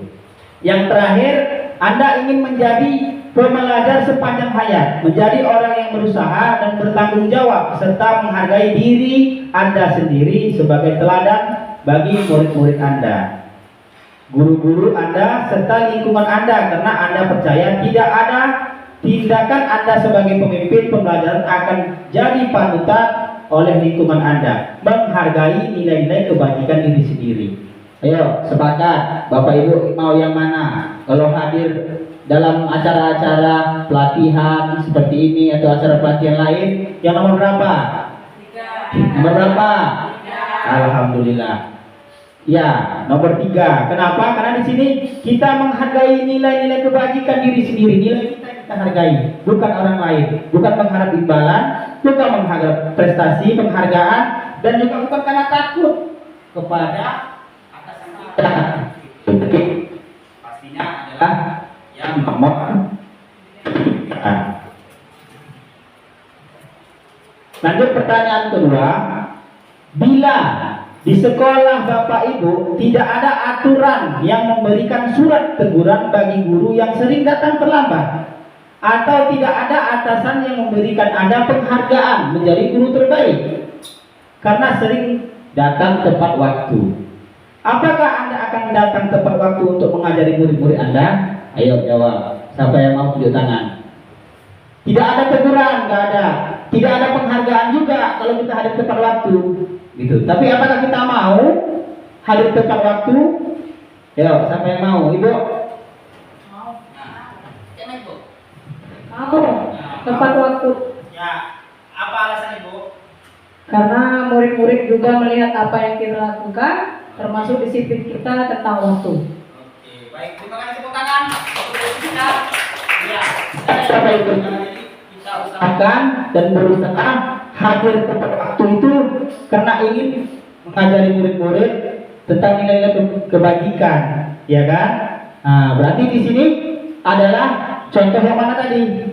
Yang ini menghargai nilai-nilai kebajikan diri sendiri tanpa rasa takut, tanpa mengharap imbalan, kita melaksanakan tugas kita sebagai pendidik. Oke, pertanyaan terakhir. Nilai-nilai kebajikan apa yang Anda rasa penting saat ini untuk ditanamkan pada murid-murid Anda di kelas atau di sekolah? Mengapa? Ayo. Nilai apa yang perlu ditanamkan kepada peserta didik? Siapa yang mau gantian? Ayo, go. Gak ada benar salah, jawab aja. Oh iya Bu Tina. Terima kasih. Nilai-nilai kebajikan yang akan saya tanamkan pada murid saya, Pak, yaitu nilai disiplin. Disiplin karena disiplin ini kan penjabarannya banyak, Pak. Yaitu disiplin waktu, datang tepat waktu, disiplin harus mengerjakan tugas sesuai dengan waktu yang ditentukan oleh guru, disiplin dalam berpakaian, kan banyak, Pak. Hari Senin harus pakai sesuai dengan aturan yang kita buat di sekolah. Terus disiplin kebersihan harus sesuai dengan jadwal piket. Rasa saya seperti itu, Pak. Terima kasih, Pak. Oke, baik. Tepuk tangan untuk Bu Tina. Oke, cukup banyak yang kita tanamkan kepada peserta didik. Contohnya tadi yang dibilang sama Tina adalah disiplin. Bagiannya banyak, disiplin tentang apa saja gitu. Jadi apapun itu yang kita tanamkan kepada kita, kepada siswa kita adalah nilai kebajikan menghargai apa tadi? Diri sendiri. Ya, itu kata kuncinya, menghargai diri sendiri. Kalau kita sudah menghargai diri kita, kalau kita sudah memberikan contoh seperti yang dibilang Bu Siska tadi, pastinya orang lain akan mengikuti kita, apalagi siswa-siswa kita. Oke, lanjut. Materi selanjutnya teori motivasi, hukuman dan penghargaan, dan restitusi. Motivasi ini dikemukakan oleh Dian Gosen yang menyatakan ada 3 motivasi perilaku manusia. Perilaku kita itu 3 motivasi kita. Yang pertama tadi untuk menghindari ketidaknyamanan atau hukuman. Motivasi kita, saya daripada dihukum, daripada dicatat-catat nama saya, cepatlah saya datang, begitu. Yang kedua, untuk mendapat imbalan atau penghargaan dari orang lain, itu motivasi dirinya. Saya seperti ini supaya bisa dapat prestasi, supaya saya dihargai, dapat penghargaan, gitu ya. Dan yang terakhir, untuk menjadi orang yang mereka inginkan dan menghargai diri sendiri dengan nilai-nilai yang mereka percayai. Gitu. Jadi dari diri sendiri gitu. Oke, kita lanjut. Nah, Hukuman dan konsekuensi. Ini ada hukuman, ada konsekuensi. Hukuman itu bersifat tidak berencana atau tiba-tiba. Anak atau murid tidak tahu apa yang akan terjadi dan tidak dilibatkan, gitu. Jadi hukuman ini terkadang tidak sesuai dengan yang dia lakukan, tapi ada hukuman tidak terencana. Ada siswa kita terlambat, dia terlambat, ya kan? Terlambat murid kita hukum kutip sampah. Nggak ada hubungannya terlambat sama kutip sampah sebenarnya, begitu. Coba kamu datang terlambat, catat 100 kali di buku. Dia datang terlambat, apa hubungannya dengan mencatat 100 kali di buku, gitu. Jadi tidak sesuai perilakunya dengan hukuman yang kita lakukan. Jadi tidak terencana. Siswa pun tidak tahu kalau dia datang terlambat, apa yang dihukumnya, tutup sampah kan, atau tadi keliling lapangan, begitu kan? Jadi kita pun melakukannya secara spontan. Pas bapak ibu piket, nggak terpikir sama bapak ibu apa yang saya lakukan ini, anak yang terlambat ya. Udahlah suruh ngutip sampah, udahlah suruh ke kamar mandi aja lah, bersihkan kamar mandi. Nggak ada hubungannya, ya kan? Jadi artinya hukuman ini tidak baik. Nah, jadi kalau tidak hukuman apa? Ada konsekuensi. Konsekuensi ini sudah terencana atau sudah disepakati, sudah dibahas dan disetujui oleh murid dan guru, gitu. Jadi contohnya datang terlambat. Kalau kita buat konsekuensinya, nah besok kamu datang terlambat, apa konsekuensi kamu? Kita tanya sama dia, apa? Coba saya kalau datang terlambat, saya rela tidak masuk kelas selama 15 menit. Oke, kita setujui. Itulah konsekuensi. Contoh di kelas, anak-anak mengoyakkan buku temannya. Jadi kita hukum dia mengoyakkan buku. Enggak, kita tanya, kalau kamu mengoyakkan buku temannya atau menghilangkan benda yang sudah kamu pinjam, apa konsekuensinya? Kami rela mengganti, Pak. Disepakati sama murid, ya kan?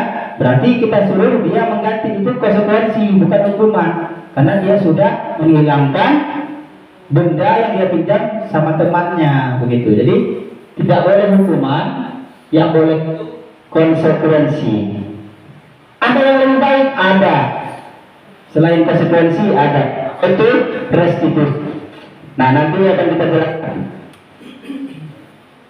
Oke, di sini Bapak Ibu ada 1, 2, 3, 4, 5, 6, 7. Ya, ada 7 tindakan Bapak Ibu menjawab ini merupakan hukuman atau konsekuensi. Ya, gitu ya. Jadi jawabannya yang pertama itu nanti konsekuensi apa? Hukuman. Ya, akan saya lihat Bapak Ibu malu-malu untuk berbicara kalau punya ini.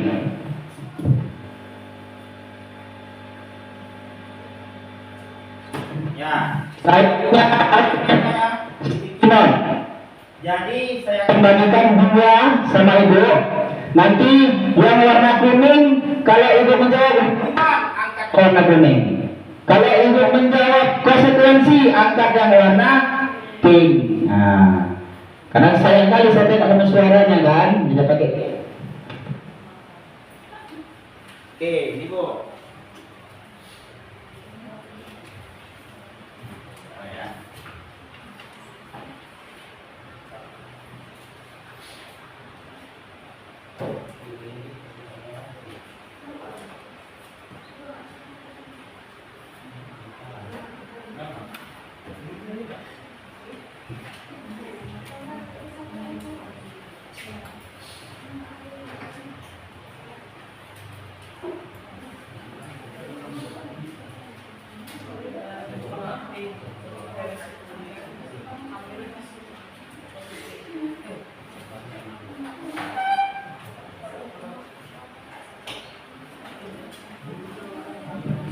Oke, baik, kita sepakat ya. Yang warna kuning apa tadi? Hukuman. Yang warna pink konsekuensi. Ingat. Nah, jadi kalau yang pertama ini jawaban Bapak Ibu jangan ini ya, jangan lihat kiri kanan, jangan lihat temannya, sesuai hatinya saja.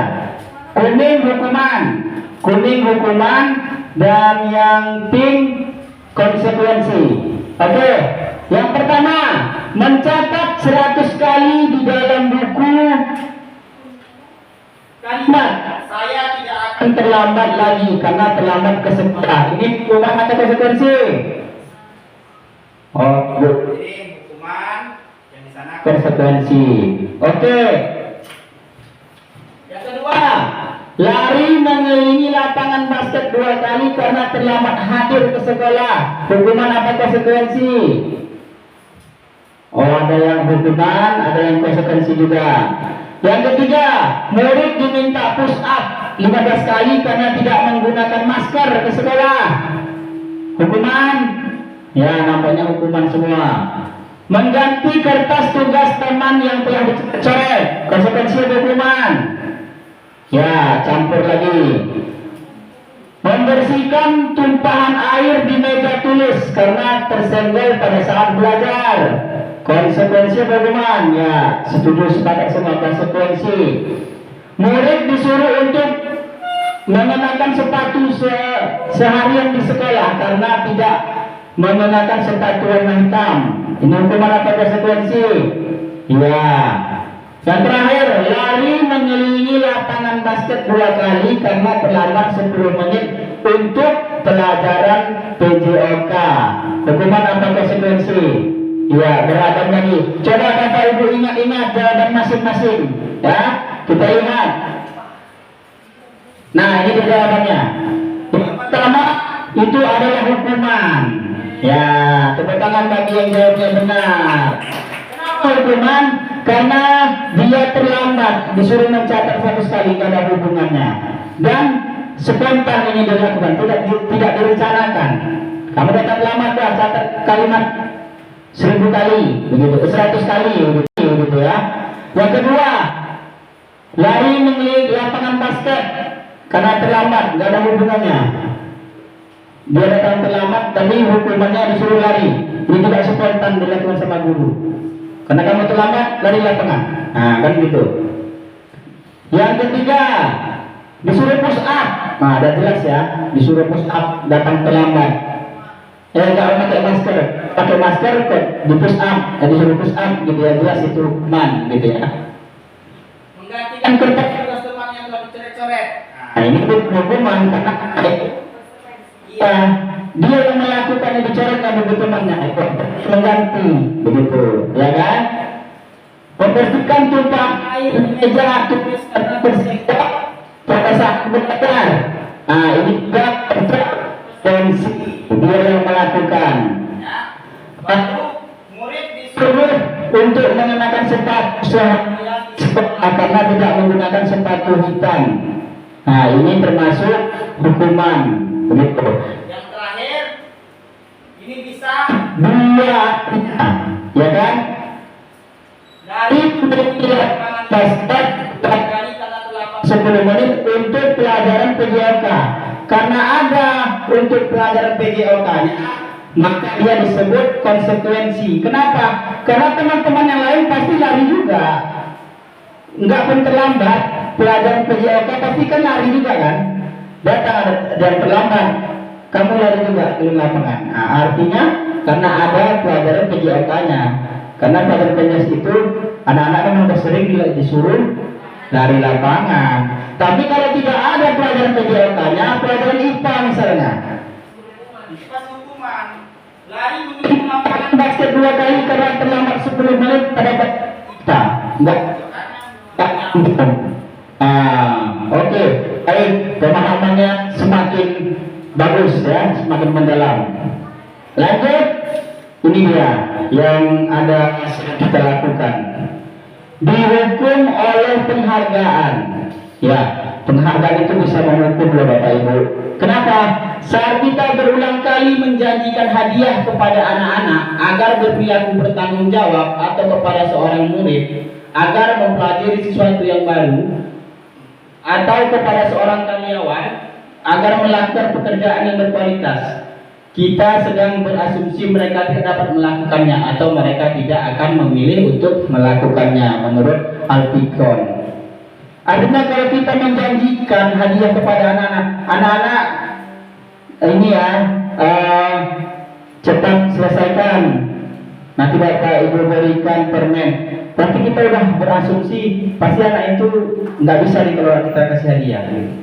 Jadi lama-lama anak-anak kita itu melakukan apapun pasti mengharap hadiah. Sama juga sama anak kita di rumah, kita janjikan, kamu sekolah ya nak, jangan libur-libur, kamu puasa ya, nanti Bapak belikan ini. Memang melatih, tapi kita udah menjanjikan sama anak-anak itu, dan akan ditanamkan sama dia, kalau ada hadiah baru saya melakukannya, kalau ada hadiah baru saya melakukannya, begitu. Itu yang tidak boleh gitu. Nah, jadi apa penggantinya? Adalah apresiasi. Kita berikan anak-anak itu apresiasi.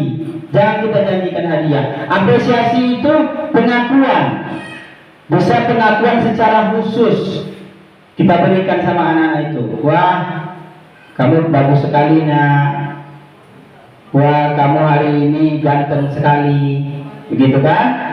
Terus, loh, secara pribadi kita berikan dia pengakuan secara pribadi, apresiasi secara pribadi.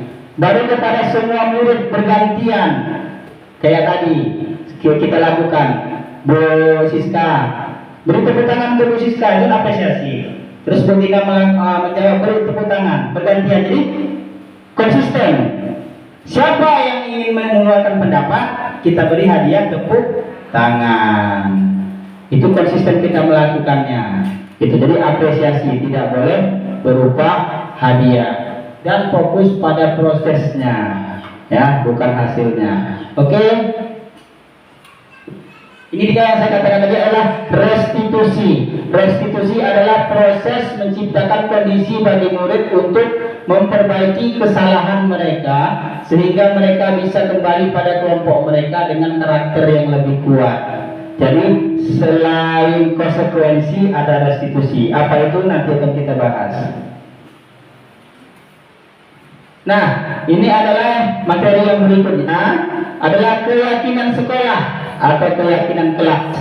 Keyakinan sekolah atau kelas itu merupakan nilai-nilai kebajikan universal yang telah disepakati bersama oleh warga sekolah untuk diterapkan agar menjadi budaya positif di suatu sekolah atau kelas. Begitu. Apa bedanya kesepakatan sekolah sama kesepakatan kelas? So, Bapak Ibu, ada tahu? Apa bedanya?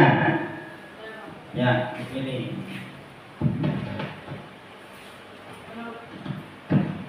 Menurut saya, kesepakatan sekolah itu adalah kesepakatan yang kita buat kepada orang yang ada di lingkungan sekolah, seperti guru atau penjaga sekolah dan lain-lain. Kalau kesepakatan kelas, yaitu kesepakatan guru dengan murid, Pak. Mungkin itu saja. Terima kasih Bu Mini, beri tepuk tangan Bu. Ini sangat sekali. Nah, benar sekali. Kesepakatan sekolah itu kesepakatan yang kita lakukan. Semua kita melakukannya, ya kan? Dari kelas 1 sampai kelas 6. Contoh berbaris sebelum masuk. Semua kelas kan? Itu adalah merupakan peraturan sekolah. Kita berbaris sebelum masuk. Semua melakukannya, semua kelas dari kelas 1 ke kelas 6. Tapi kalau keyakinan kelas bisa saja berbeda. Karena kondisi murid kita kan berbeda. Jadi artinya bisa keyakinan kelas itu berbeda. Dengan kelas saya, dengan kelas Bu Siska. Bu Siska dengan kelas Bu Eka pasti berbeda. Nah, itulah bedanya. Nah, apa saja itu? Contoh-contohnya, bertanggung jawab, saling menghormati, kesehatan, keamanan, kontrol diri, dan komitmen. Begitu. Nah, keyakinan kelas ini merupakan wadahnya, kepala induknya, rumahnya, begitu. Nah, baru isi-isinya apa? Di rumah itu contohnya ini rumah, isinya apa? Ada lemari, bangku, pakaian, begitu. Jadi yang kita tuliskan di sini adalah keyakinan kelasnya atau keyakinan sekolahnya. Nah, kenapa keyakinan? Kenapa bukan peraturan? Gitu. Bagusnya peraturan. Kok keyakinan gitu? Kenapa? Karena kalau peraturan itu pasti kita buat sepihak. Kita buat nih, ya kan? Kita buat anak-anak yang terlambat menutup sampah kita tempelkan di dinding. Dan nggak ada kesepakatan. Kita yang membuat sendiri peraturan kita harus dilaksanakan sama anak-anak. Itu peraturan. Dan peraturan ini efeknya pasti negatif. Kalau ada peraturan pasti kalimat-kalimatnya pun negatif, bukan kalimat positif begitu. Jadi yang harus itu adalah keyakinan. Peraturan selalu kembalikan buku ke tempatnya. Itulah peraturan kita. Tetapi apa induknya? Tanggung jawab. Jadi tanggung jawab itu banyak kan, seperti yang saya sampaikan waktunya dari disiplin, banyak, segala hal bisa disiplin. Tanggung jawab tadi itu kembalikan buku tanggung jawab, meminjam benda dari temannya tanggung jawab. Jadi ini induknya, gitu. Jadi ada inti-intinya di dalam tanggung jawab ini, bagiannya sama seperti contohnya kalau keyakinannya rumah, isi rumahnya apa? Meja, kursi, pakaian, PC, betul. Jadi isi dari tanggung jawab ini apa? Ya mengembalikan buku, ya kan? Meletak sepatu di tempatnya, tanggung jawab, gitu. Selanjutnya dilarang. Nah, kalau ada kata dilarang berarti kan negatif. Dilarang, gitu. Tidak baik. Mengganggu orang lain. Artinya yang bagus itu apa kalimatnya? Menghormati orang lain. Siapa itu? Guru, rekannya. So, kalau kita sedang menjelaskan di sini, mereka hormat, menghargai. Nah, jadi kalau ini dilarang. Jadi anak-anak itu sudah membayangkan hal-hal yang negatif. Lain, kesehatan, menghormati orang lain, bersabar, kesehatan, keselamatan, dan terakhir keamanan. Begitu. Nah, jadi bedanya lagi apa keyakinan kelas? Keyakinan kelas ini Bapak Ibu nanti melakukannya harus berdiskusi dengan siswa masing-masing di kelas. Nah, kenapa? Karena sama-sama diyakini akan dilaksanakan. Jadi diskusi bersama siswa untuk menciptakan keyakinan kelas masing-masing. Jadi kalau udah ada keyakinan kelas di kelas masing-masing, insya Allah kelasnya akan sesuai yang diinginkan, karena yang melakukan itu adalah atas apa? Diskusi bersama siswa. Keinginan mereka yang kita ikuti, bukan keinginan kita. Dari kata awalnya adalah menuntut serta didik.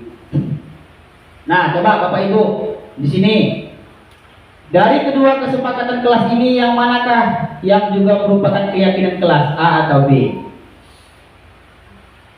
Kata kuncinya tadi apa? Kalau keyakinan kelas, dia rumahnya, induknya, tanpa menjabarkan isinya. Yang mana yang A atau yang B yang ada keyakinan kelasnya? Enggak apa ya? Oke, yang A ini datang tepat waktu, mengucapkan salam, menjaga kebersihan sekolah, berdoa sebelum dan sesudah kegiatan, aktif dalam pembelajaran, dan terakhir tertib. Yang B, kami guru dan murid yang saling menyayangi. Kami murid yang semangat belajar, kami murid yang peduli dengan teman-teman. Yang ada keyakinannya yang mana? Ya, ada yang A, ada yang B. Dua-duanya benar, ya. Tetapi yang lebih peka di sini adalah yang B. Ya, karena apa? Karena dia ini. Yang ini yang dituliskan, bukan isinya. bukan bentuk detailnya. Begitu, ya kan?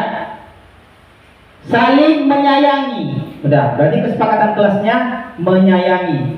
Kalau udah menyayangi berarti kan detailnya apa? Menyayangi teman, menyayangi guru, menyayangi benda-benda, barang-barangnya. Nah, berarti udah semua mencakup di dalamnya. Terus ini semangat belajar, semangat hadir tepat waktu, kan begitu kan? Nah, jadi di dalamnya udah masuk dia. Peduli, ini dia yang kata Kotina tadi.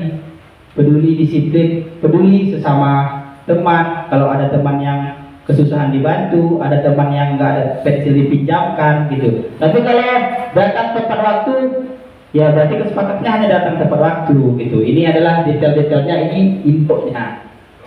Itu merupakan induknya yang kita tuliskan secara nilainya positif begitu. Nah, ini adalah contoh penerapan keyakinan kelas yang saya lakukan. Gitu ya. Di sini saya melakukan pemaparan materi tentang penerapan keyakinan kelas, dan di sini anak-anak menuliskan dan menempelkan keyakinan kelas yang mereka buat, baru mendapatkan hasil ini dia yang saya ini. Jadi kita memilih kata-kata keyakinan yang dibuat oleh murid. Pasti nanti banyak yang sama. Pasti nanti anak-anak banyak menuliskan keyakinan yang sama. Apalagi nanti kan detailnya, dibuatnya di situ. Umpamanya tadi hadir tepat waktu, meletakkan barang, itu kan bisa kita pilih induknya yang mana, begitu. Jadi di kelas 1 itu dapatlah dia yang pertama tolong menolong, begitu kan. Jadi kalau bisa dibaca di buat anak-anak meminjamkan pensil ke temannya, udah itu memberikan minum kepada temannya, itu kita jadikan satu, kita ambil kata keyakinannya yaitu menolong. Baru menghargai orang lain, menghargai guru, kan misalnya tidak berantem Pak, bisa aja dibuatnya itu. Tidak ini mendengarkan penjelasan guru, berarti sudah semua bagian sudah masuk di situ. Kita ambillah menghargai orang lain, disiplin, hadir tepat waktu, disiplin, berpakaian rapi, disiplin, ya kan? Piket, disiplin. Bisa aja anak menulis itu semua, tapi kita cari, kita ambil yang induknya yaitu disiplin. Baru menjaga kebersihan. Nah, udah masuk semua, mengutip sampah, ya kan? Mengutip sampah di kelas. Terus ketika istirahat nggak boleh masuk kelas. Nah, itu pasti buat anak-anak, tapi kita ambil induknya yaitu menjaga kebersihan. Tanggung jawab. Artinya setelah meminjamkan buku, tanggung jawab dia memulangkannya. Meminjamkan pensil sama temannya, tanggung jawab dia memulangkannya. Baru menjaga keamanan, ya, tidak berantem, tidak mengganggu teman. Nanti pasti ditulis anak-anak itu gitu. Jadi setelah ini nanti saya berharap Bapak Ibu membuat ini, itu buat kesepakatan kelas. Ada yang sudah buat? Tapi tidak melibatkan kepada anak. Ya, jadi bisa diulang yang melibatkan peserta didik.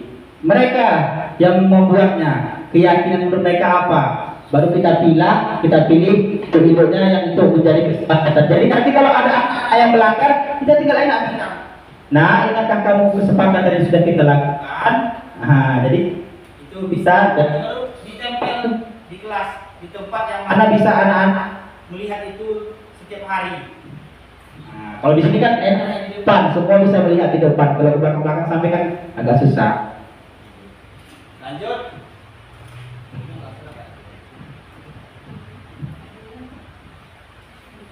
Nah, selanjutnya materi berikutnya kebutuhan dasar manusia.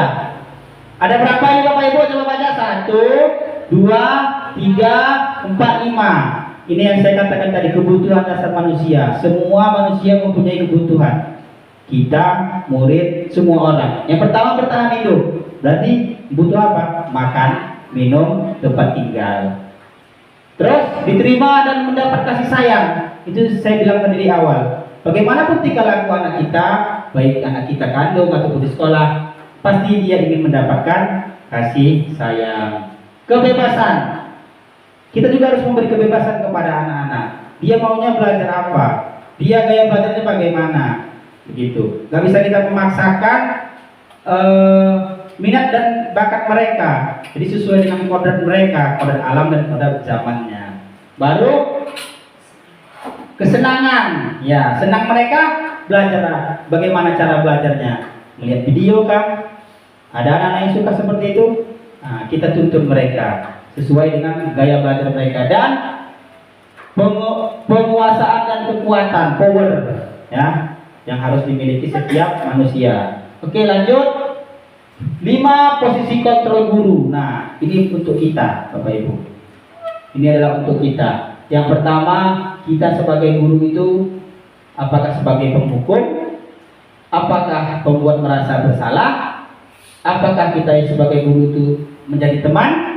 Apakah menjadi pemantau? Apakah menjadi manajer? Begitu. Jadi ini adalah 5 posisi kita yang kita lakukan terhadap anak-anak kita. Siapa yang pernah melakukan ini? Pastinya kita semua pernah. Ya, termasuk juga saya. Juga pernah melakukan yang namanya penghukuman. Apakah penghukuman ini baik? Pastinya tidak. Yang kedua, membuat merasa bersalah. Kita buat murid itu dia melakukan kesalahan, tapi kita buat dia merasa bersalah dengan kesalahan yang dia miliki. Itu apakah ini baik? Begitu.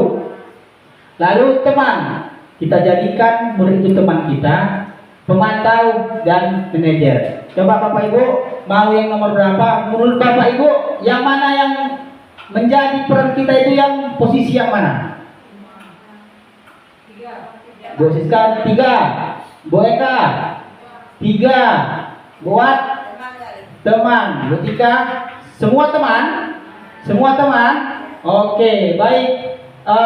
Kita saksikan video berikut ini supaya kita tahu sebenarnya guru itu di posisi yang mana yang pas untuk siswa. Coba kita lihat, coba Bu Radri. Dalam penerapan disiplin positif restitusi.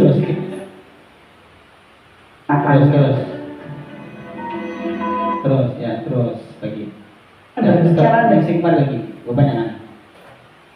Ya. Bisa berupa fisik maupun psikis. Ibu dan bapak guru hebat. Dampak yang terjadi pada murid ketika guru berada pada posisi penghukum adalah murid cenderung akan memberontak, bahkan menyimpan dendam.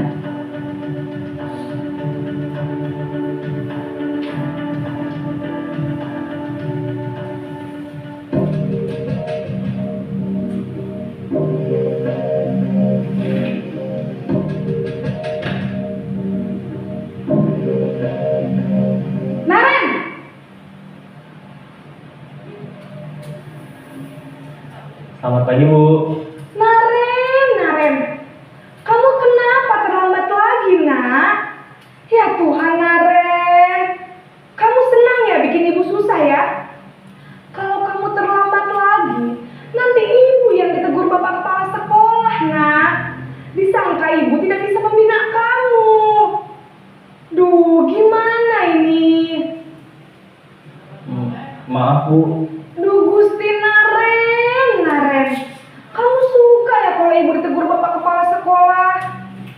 Terus, sekarang ibu harus tulis apa ini di buku absen? Ini kamu sudah sering terlambat loh.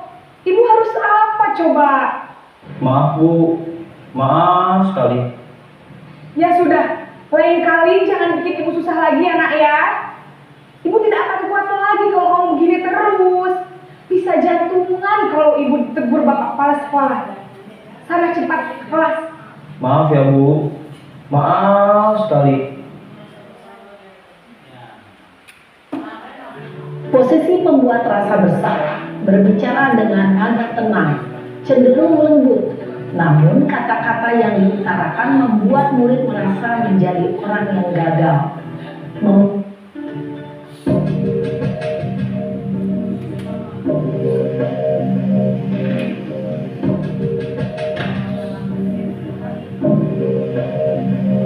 Naren!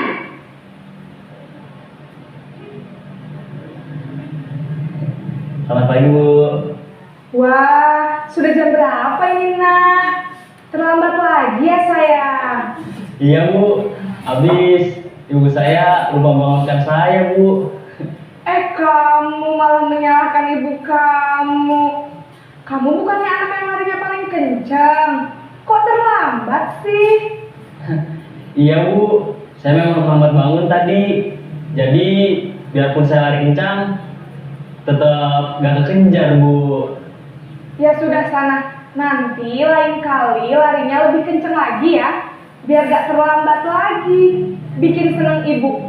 Demi ibu. Bisa kan? Bisa lah Bu. Ya sudah sana masuk kelas. Ibu beresin urusan absen kamu. Kamu ini ada-ada saja.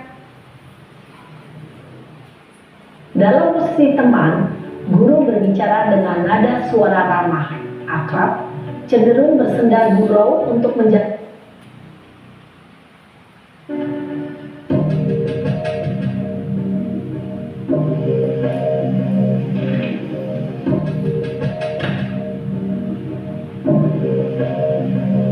Naren!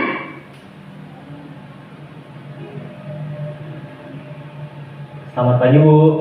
Naren, apa peraturan sekolah kita tentang jam berapa kita harus masuk sekolah, nak? Kita harus di sekolah jam 7 Bu. Iya betul, sekarang sudah jam 7.20. Naren sudah tahu konsekuensinya jika terlambat hadir. Paham Bu, saya harus tinggal kelas pas jam istirahat selama 20 menit. Iya benar, konsekuensinya demikian. Jadi nanti jam 9.30 pas istirahat, kamu harus tinggal di kelas, kerjakan tugas tambahan untuk ketertinggalan kamu, ya? Baik Bu.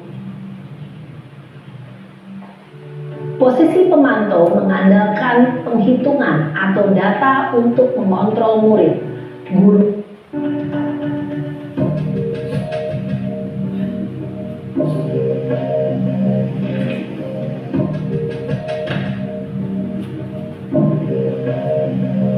Naren!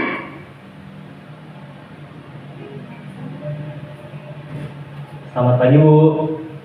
Selamat pagi Naren. Maaf Bu, saya terlambat. Iya, sekolah masuknya jam 7, sekarang sudah jam 7.20. Jadi sekarang bagaimana ini Naren? Maaf Bu, saya lupa setel alarm saya semalam. Baiklah, menurut kamu, keyakinan sekolah yang mana yang perlu kamu tingkatkan? Menghargai diri sendiri dan orang lain mungkin ya Bu. Setuju. Jadi, apakah Naren meyakini prinsip saling menghormati tersebut? Iya Bu, saya meyakininya. Apakah Naren bersedia memperbaiki masalah keterlambatan ini? Bersedia Bu. Bagaimana kamu akan perbaiki masalah keterlambatan ini? Saya akan coba untuk tidak lupa menyetel alarm saya Bu. Baik, kalau Naren lupa menyetel alarm di rumah, ada orang yang kira-kira bisa bantu mengingatkan tidak? Ada Bu, kakak saya, Kak Ema. Ada lagi selain Kak Emma? Selain Kak Ema, ada ibu saya. Baik, jadi yang mengingatkan Naren adalah Kak Emma dan ibu kamu ya? Kira-kira akan mulai start alarm kapan nih Naren? Setelah pulang sekolah, akan segera saya lakukan. Baik, jadi Naren akan setel alarm untuk bangun besok pagi dan akan diingatkan oleh kakak dan ibunda Naren ya. Ada lagi yang mungkin perlu dilakukan Naren agar tidak terlambat bangun lagi? Tidak ada Bu. Baik Naren, terima kasih untuk kerjasama kamu. Sekarang kamu perlu kembali ke kelas untuk belajar. Baik Bu, terima kasih.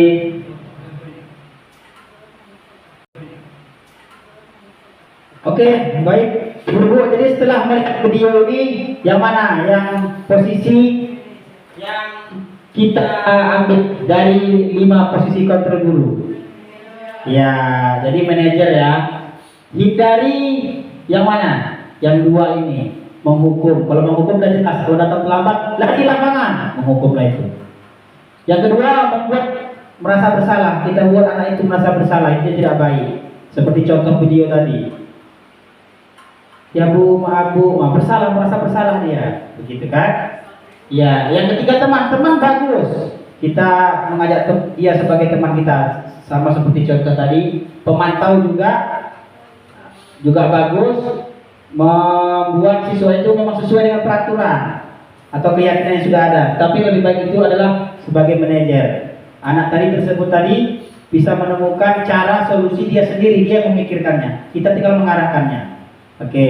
Jadi meskipun kita selama ini sudah hanyut sering melakukan yang ini, mulai sekarang kita semoga bisa merubah hal ini. Jadi mulai sekarang semoga kita bisa melakukan posisi manajer kepada murid-murid kita apapun permasalahan yang dilakukan oleh peserta didik kita. Oke. Yang terakhir, nah ini tadi dia ya. Kalau dia penghukum, merasa bersalah, ini dia, identitasnya gagal. Yang kedua, teman dan pemantau ini identitasnya berhasil, sudah sukses, sudah oke. Ya, kontrolnya dari luar tapi. Yang terakhir, manajer. Identitasnya berhasil dan sukses. Kontrol dirinya. Dia yang menciptakan, yang membuat solusi sendiri atas permasalahan yang ada. Oke, yang terakhir restitusi tadi. Ya, restitusi ini apa? Proses menciptakan kondisi bagi murid untuk memperbaiki kesalahan mereka, sehingga mereka bisa kembali pada kelompok mereka dengan karakter yang lebih kuat. Begitu. Nah, apa saja itu? Yang pertama, bukan untuk menebus kesalahan, namun untuk belajar dari kesalahan. 2, memperbaiki hubungan. 3, tawaran bukan paksaan.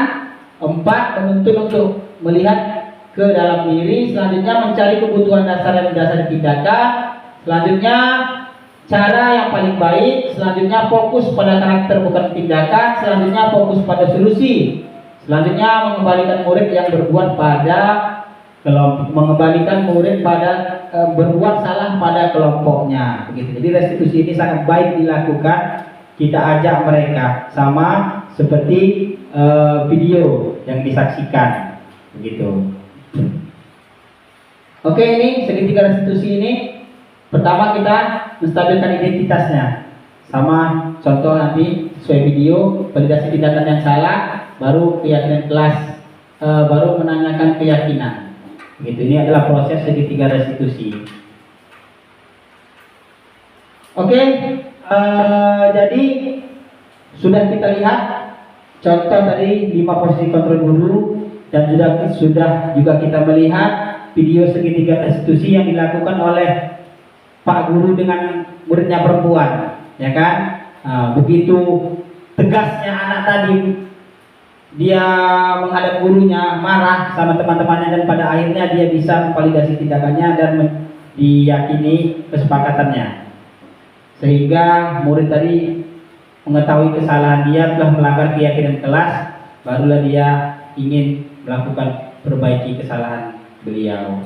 Oke, kesimpulan pada kegiatan hari ini adalah budaya positif merupakan sikap menaati peraturan tata tertib yang berlaku. Kebiasaan baik ini harus dilakukan secara terus-menerus dan berkesinambungan sehingga menjadi suatu kebiasaan, kemudian menjadi karakter dan budaya.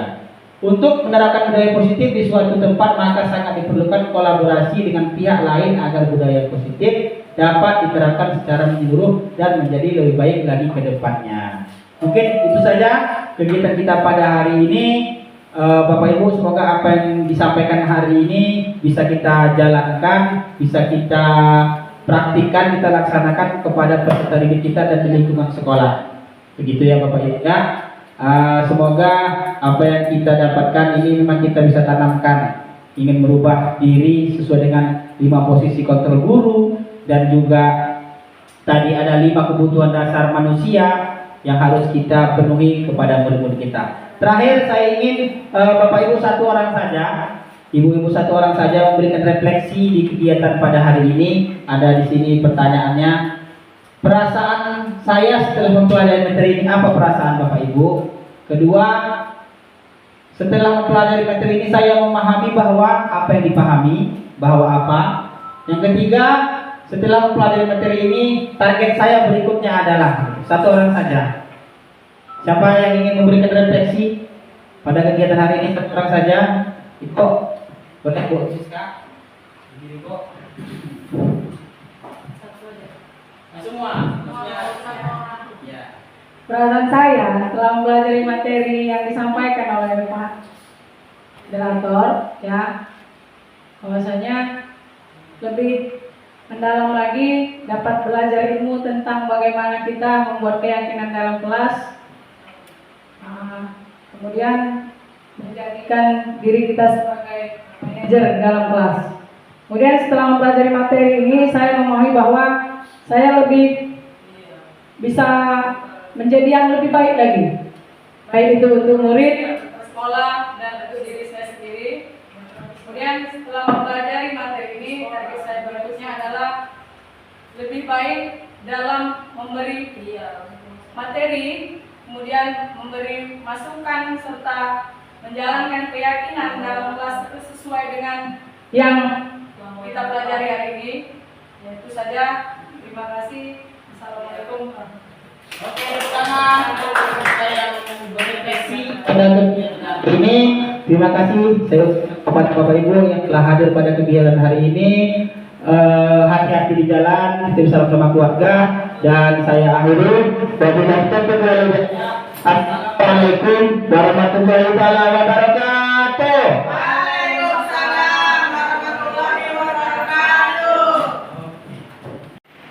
Assalamualaikum warahmatullahi wabarakatuh. Perkenalkan, nama saya Sri Agustin SPD.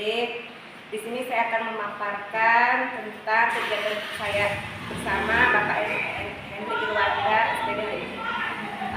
Kegiatan ini sangat bermanfaat bagi diri saya sendiri karena di sini saya sangat banyak ilmu yang saya pelajari tentang budaya positif, tentang bagaimana kita selayaknya jadi guru.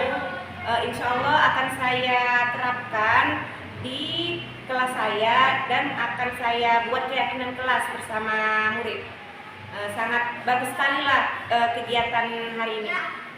Cukup sekian yang saya sampaikan dan saya akhiri dengan Assalamualaikum warahmatullahi wabarakatuh.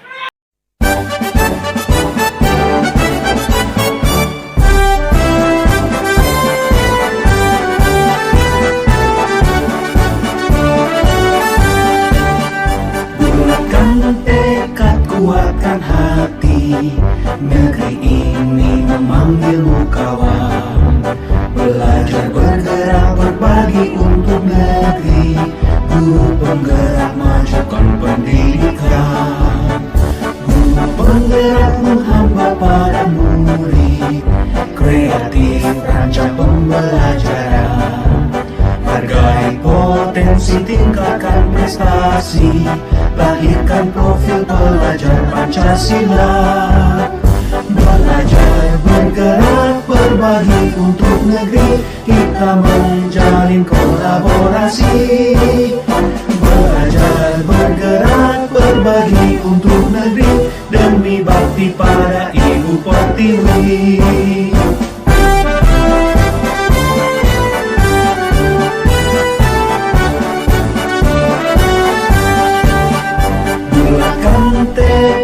Kuatkan hati, negeri ini memanggilmu kawan. Belajar bergerak berbagi untuk negeri, guru penggerak majukan pendidikan. Guru penggerak menghamba pada murid, kreatif